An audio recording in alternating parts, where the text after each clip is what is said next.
there's a meme actually that I often see, and is that um, no matter what religion you belong to, no matter if you're Christian or if you're Muslim or you are an atheist, but what matters is that you're a good person.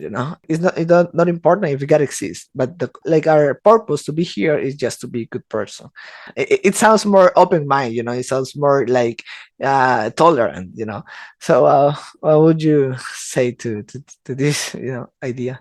Yeah, so quite a few things. But I'll just pick a few here. One thing to be said is I like to respond to people by first understanding what they're saying. So I typically use a question. So if they say it doesn't matter which God you believe in, all that matters is that you are a good person. My question is, well, what do you mean by good? And where does that come from? What grounding does it have ontologically speaking? What grounds its existence in our reality? Why should I believe what is good or bad, right or wrong? Another question is, well, good according to whom? What is good? What is the goodness? And by whose standards? Am I going by Hitler standards? Am I going by Mother Teresa standards? What do you mean by goodness?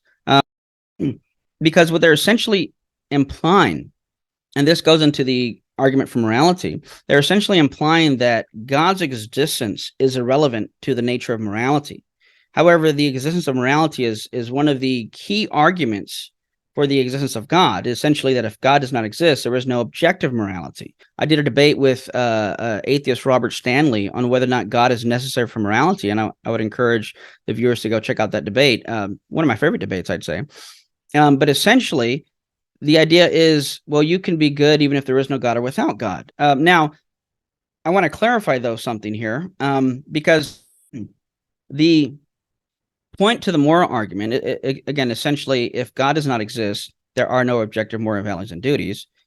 Objective moral values and duties do exist, therefore God exists. Now, to clarify, because I want to be perfectly clear, the moral argument is not saying that in order to be quote unquote good, you have to believe in God.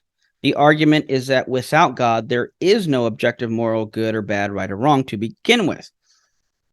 So this is a difference between what we would call, if I can use some big words here, moral epistemology versus moral ontology. Epistemology is a study of knowledge and belief. So moral epistemology is how we come to know right or wrong, good or bad, how we come to know these truths, how we come to know moral truths.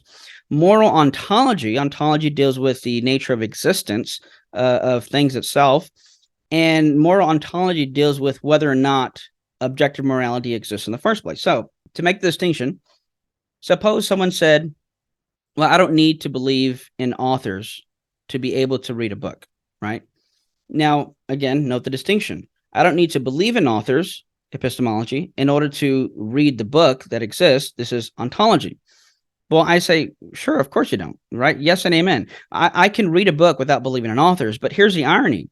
Without authors, there would be no books to read in the first place. So even though you don't believe in authors, ontologically speaking, that is still required for the book that you're reading to exist. Now, note, your belief in an author isn't needed to know about the book, but knowing about the book presupposes there is a book and an author is required for that book to exist.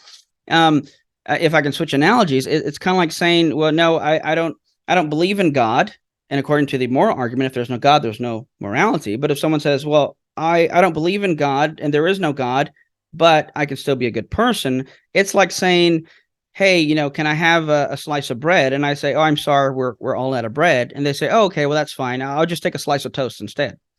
Well, no, if there's no bread, you can't have toast, right? If there's no God, you cannot have objective morality. So in principle, to even be a quote unquote good person, there has to be an objective moral standard grounded in something that is eternal, transcendent, and personal.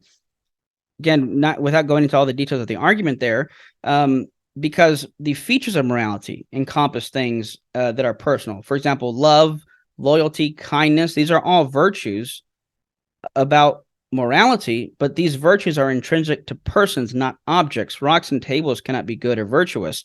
These are intrinsic to persons. And objective morality is going to be something that is universally binding.